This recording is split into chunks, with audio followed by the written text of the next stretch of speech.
Salut, moi c'est Gabi et aujourd'hui je vous propose de parler de l'arbre d'Halloween de Ray Bradbury. C'est parti! Donc dans l'arbre d'Halloween, on va suivre l'histoire de 9 adolescents qui sont très fans d'Halloween et qui fêtent Halloween chaque année assidûment tout en se déguisant en sorcière, en momie, en faucheuse ou encore en squelette. Et cette année-là va être assez particulière car le plus populaire d'entre eux, Pipkin, ne va pas être très enjoué à l'idée de fêter Halloween. Donc il va leur donner rendez-vous dans la maison près du ravin qui est réputée pour être hantée. Et ils ne le savent pas encore, mais c'est en ce lieu que la soirée d'Halloween va prendre un tout autre tournant pour eux. Alors mon avis est favorable car je trouve que ce livre est très bien écrit, très ingénieux en termes d'histoire.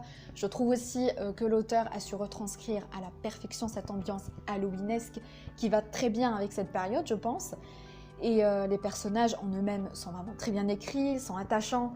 Même si des fois ils sont un peu vieillots, c'est vrai que c'est une œuvre qui est assez vieillie vu qu'il est sorti en 72 ce livre. Donc ça date, il fait plus de 40 ans.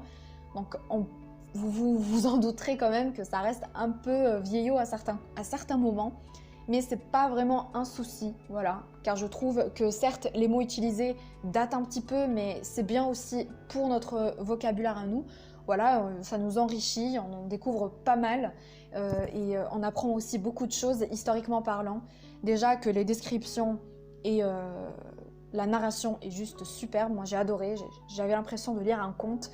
C'était vraiment très brumeux, c'était vraiment très halloweenesque, on s'y croirait presque, voilà. Car c'est un livre qui ne retrace pas seulement l'histoire d'Halloween en elle-même, la fête en elle-même, mais il retrace aussi l'histoire à travers les âges et les époques, voilà, et ce qui nous rend familiers avec les croyances, les us et coutumes d'autrefois. Et je trouve ça vraiment très intéressant car ça reste aussi éducatif, on en apprend tout en s'amusant, donc j'ai beaucoup apprécié. Donc cette partie de la vidéo va contenir un peu de spoil, donc je vais vous mettre un timecode pour vous retrouver et vous situer dans la vidéo, ne vous inquiétez pas. Lorsque la partie spoiler sera terminée, je vous retrouverai bien sûr vers la fin pour vous dire le dernier mot de l'histoire, donc je vous attends vers la fin. Donc pour ceux intéressés par l'analyse et le décryptage intensif et approfondi du livre, c'est parti! Donc au lieu de raconter l'histoire d'Halloween en elle-même, ce livre tirait vraiment un trait sur le rapport à la mort et comment les gens la craignaient et la fêtaient, la célébraient, et aussi comment honorer la mémoire des morts. Ce livre aussi nous permet d'en connaître beaucoup plus sur comment la mort pouvait dicter la conduite des personnes, allant jusqu'à contrôler leur vie, car Halloween, au-delà du folklore, est une véritable célébration, enfin était une véritable célébration pour certains peuples. Alors à travers ce livre, on en découvre un petit peu plus sur l'accomplissement de certains rites et cérémonies mortuaires, en l'occurrence lors de cérémonies faites en Égypte antique ou à l'époque romaine. C'est très intéressant de lire sur ce genre de thématique car comme je le disais, ce livre retrace et retranscrit à la perfection l'histoire à travers les âges et les époques. Moi, de ce que j'ai retenu du livre, c'était que l'auteur voulait symboliser la mort avec le soleil. Donc à chaque fois qu'il y avait le soleil, une partie où il parlait du soleil dans le livre, c'était vraiment pour parler de la vie. C'est comme si les personnes, à travers la glorification de la mort, à travers la célébration de la mort et la crainte de la mort, pouvaient voir la vie, ils pouvaient s'ouvrir à la vie. Et j'ai trouvé ça vraiment assez philosophique, car à certains points, ça reste peut-être un peu paradoxal, mais j'ai trouvé que c'était très bien écrit. Donc le livre est vraiment très riche en informations, parce qu'on passe de l'ère des cavernes à celle des pyramides, des champs celtiques, au cimetière du Mexique, mais aussi l'époque romaine en passant par le Moyen-Âge avec l'édification de la cathédrale de Notre-Dame, qui, selon Bossuet, était érigée, donc les églises étaient érigées pour effrayer les épouvanteurs, les semeurs de terreur et de troubles comme les sorcières. Donc on bâtissait des cathédrales immenses pour en dissuader plus d'un et insuffler la crainte chez les sorcières qui étaient décrites comme les suppôts de Satan à l'époque. Il est intéressant aussi de souligner que chaque déguisement qu'arbore un des enfants, un des mômes, s'apparente à un des lieux visités. Donc, pour exemple, on a le garçon qui est déguisé en momie, donc on va visiter l'Égypte antique. On a le garçon qui est déguisé en faucheuse, donc on va visiter le champ celtique pour aller à la rencontre de Samhain ou Samhain, désolée de ne pas bien le prononcer, qui est le dieu d'octobre ou le dieu des morts.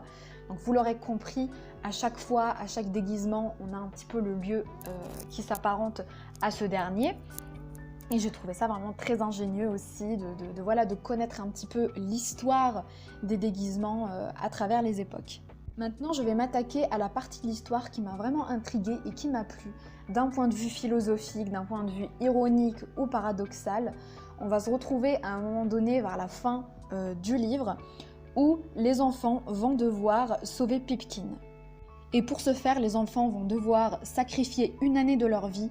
Donc Mensuaire leur explique que le jour de leur mort va être avancé d'une année. Donc au lieu, par exemple, s'ils sont destinés à mourir à 59 ans, ils mourront à 58 ans. Donc c'est vraiment sacrifier de sa vie pour en donner à son ami. C'est vraiment sauver son ami de la mort tout en avançant la nôtre en fait.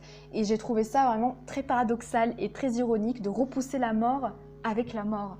C'est comme si on glorifiait la vie, on honorait la vie, mais pour ce faire, on devra écourter la nôtre. Donc c'est vraiment combattre la mort par la mort. Et j'ai trouvé ça vraiment très paradoxal et vraiment très intéressant d'un point de vue philosophique.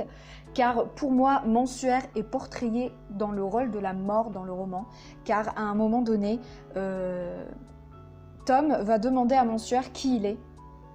Complètement, qui es-tu, Mensuaire? Et Mensuaire va lui dire, tu le sais au fond de toi. Et je viendrai un jour pour toi, donc pour te faucher. Donc clairement, moi j'ai compris que c'était clairement la mort. Donc Mensuaire égale mort. Donc cette partie décryptage approfondi, analyse est maintenant terminée. J'espère que mon raisonnement vous aura plu et que vous aurez aimé un petit peu mes idées et de comment est-ce que j'ai compris l'histoire et le dénouement de l'histoire. J'espère que cette vidéo vous aura plu aussi et que vous resterez pour les prochaines vidéos à venir. En tout cas, je compte bien partager avec vous d'autres lectures variées, bien sûr. Il n'y aura pas que ce genre de livre. En tout cas, moi, je suis très contente de partager ça avec vous et j'ai hâte de vous retrouver très prochainement car je suis sûre qu'on va s'amuser à parler de nos livres préférés.